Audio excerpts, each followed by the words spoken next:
It's a pleasure to be here with you all this morning, to have this opportunity to preach and celebrate All Saints with you. My family and I generally go to the 5 o'clock service, the gathering, but it's nice to be here with you all. It's also nice to see my colleague, Dr. Kaleo Karaki. She's a wonderful psychiatrist and does tremendous work at Radford University and other places, so lucky to have her as part of our family here. This morning's reading was from the book of Revelation, Revelations to John. And if you've ever read very much of Revelations, you have to agree that it's a pretty odd book. And while some Christians in our community and around the world see Revelations as holding the key to predicting the future of the return of Christ like some kind of oracle, for most of us as Episcopalians, the revelation of John is not part of the Bible we spend a whole lot of time on. That's why I wanted to preach about it today, because it doesn't come up in our lectionary very much, but it's an important book. Contained within its 22 chapters are some of the most interesting and frankly bizarre and disturbing images and visions found in all of Scripture. Now, our epistle this reading this morning is from the chapter 21, and it talks about a new heaven and a new earth and the holy city of Jerusalem coming down from heaven like a bride adorned for her husband. And that's pretty tame stuff compared to what we hear in the rest of Revelations. We hear about things like a beast with 7 heads and 10 horns, and the synagogue of Satan, and locusts with human faces and women's hair. It's like nothing else you hear in all of Scripture. So how did Revelations make its way into our Bible, into our New Testament? You have the Gospels, I get that, the Acts of the Apostles, the letters and all, and boom, at the end, here's this rather bizarre book. Now, most biblical scholars agree that John used a style of apocalyptic writing that was well understood pretty much among Jews and Christians of their day. It was a style that enabled him to write about the evils of the Roman Empire at the time, using symbols and images that made sense to Christians and Jews that they would most likely understand, but would make no sense to the Romans, who were violently persecuting and killing them. When John wrote about the great whore drunk with the blood of the saints and sitting on the beast, the Jews and Christians of that day understood what he meant. But the Romans, if they were to get their hands on that, they wouldn't understand it. It wouldn't cause them to persecute Christians and Jews even more. They wouldn't get the fact that John was talking about them, about how the Romans killed all of the original apostles and persecuted Christians, and how the Roman emperor claimed superiority over the Christian God, Yahweh. This book of Revelations was a warning to the Christians and Jews not to give in, not to be seduced by the false prophets of the Romans and their pantheon of gods. And amidst all of its weird images and visions that somewhat make little sense to most of us modern-day Christians, particularly us Episcopalians, this book still took a special place in the Christian canon, because more than almost any other book of its time, it symbolized hope to the early Christians who were being tortured and killed just as Jesus was. By placing this book at the end of the New Testament, the early Christians conveyed a message that in the end, no matter what, come what may, God wins. Not death, not evil, not pain, not suffering. None of those win in the end. God wins, period. Literally, end of story. And today's epistle reading from Revelations reminds us the home of God is among mortals. He will dwell with them as their God. They will be his people, and God himself will be with them. He will wipe away every tear from their eyes. Death will be no more. Mourning and crying and pain will be no more. See, I am making all things new. What a hopeful message for this All Saints Sunday, when we remember all those who have gone before us into the resurrection of Jesus Christ. Jesus is the Alpha and the Omega, the first and the last, the beginning and the end. And as Paul said in his letter to the Romans, who also, those Christians there were being persecuted, he said, nothing can separate us from the love of God that is in Jesus Christ our Lord. Nothing. That is as true then as it is today.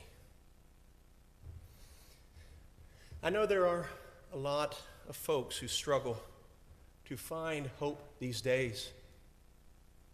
Just as Christians in the first century had to cope with the destruction of their beloved city, Jerusalem, and deal with extreme persecution under Roman rule, we too have to cope with many destructive forces in our day as well. Forces that have the potential to slowly draw us away from God and destroy our spiritual lives. Our modern culture has its own pantheon of gods. Endless streaming media that tries to sway us to one side or another on any issue, would pit us against one another, foster all kinds of gossip and slander. That is destructive to our spiritual lives and the life of our community.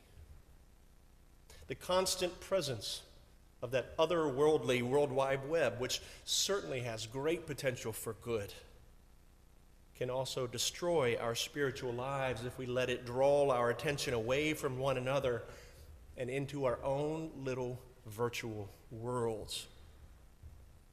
You wouldn't believe how many people have admitted to the hospital who've attempted suicide because of something that was written about them on Facebook. It's very hurtful. And all the online, rapidly accessible entertainment 24/7, promoting the value of instant gratification, get what you want anytime, shop where you want. As fun as it can be, for sure, it still has the potential to be very destructive to our spiritual lives. Not Netflix, though, or Amazon Prime. Those are okay. But everything else, bad.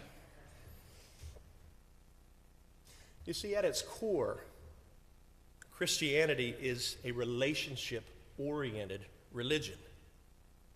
And anything that takes us out of relationships with each other, whether it's spending hours a day with our face glued to a screen, or working all the time, neglecting our family and friends, or getting lost in the fog of alcohol or drugs, anything that dilutes our direct contact with other human beings will ultimately leave us spiritually dry and hopeless.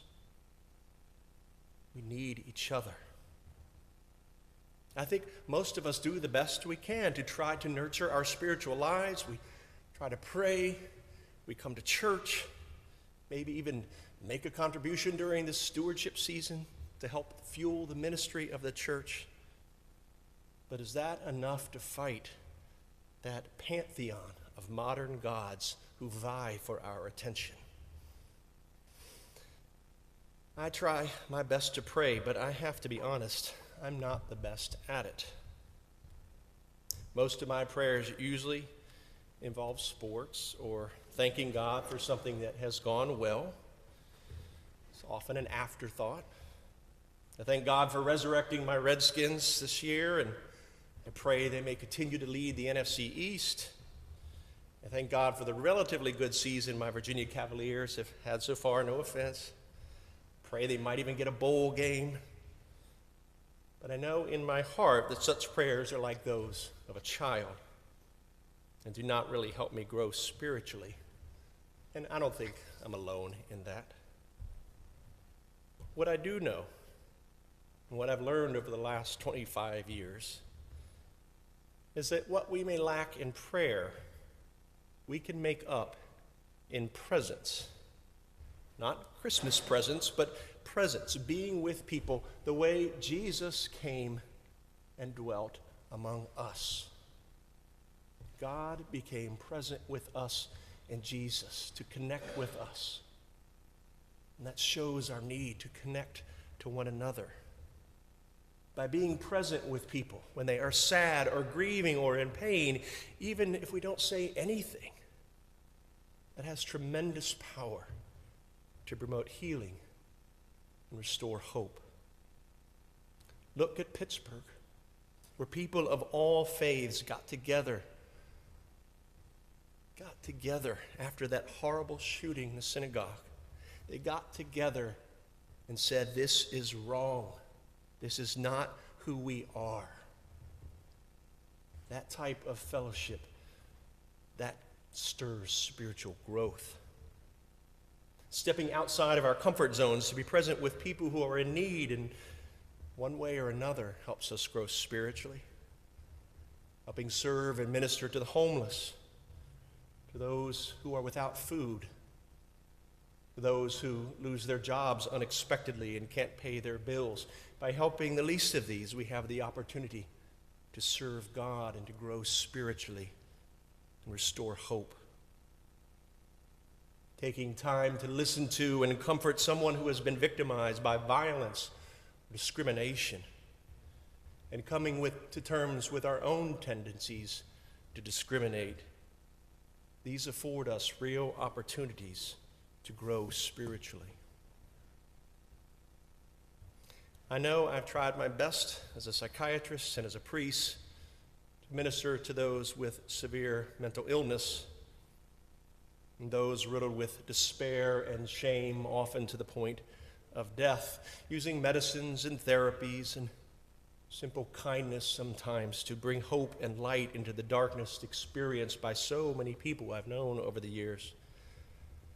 Sometimes people ask me, how can you be a psychiatrist and just listen to people's problems all day long? And I generally reply, how can you not be one? As a psychiatrist and as a priest too, I often feel like I'm treading on holy ground as people invite me into their suffering and as we work together to find healing and hope and peace. Being on that journey with people has been the biggest source of my own spiritual growth. And without them even knowing it, my patients over the years have made me a better father, a better husband, and a better person than I could ever have been without them. As David said, next month I celebrate my 25th anniversary to the priesthood. And what I'm most thankful for is for all the opportunities I've had to help restore hope to people who have lost it. But you don't have to be a priest or a psychiatrist to help restore hope. It is a calling of all of us as Christians to be emissaries of hope. And if there ever were a time where we need a message of hope in this country, that time is now. We are riddled with mistrust and divisiveness and despair. And the only thing that I know that can heal all of that is the hope and the love that is offered to us in our Lord Jesus Christ. Jesus is the beginning and the end. He is the Alpha and the Omega. He is our true source of hope. And he needs our help to make all things new. Amen.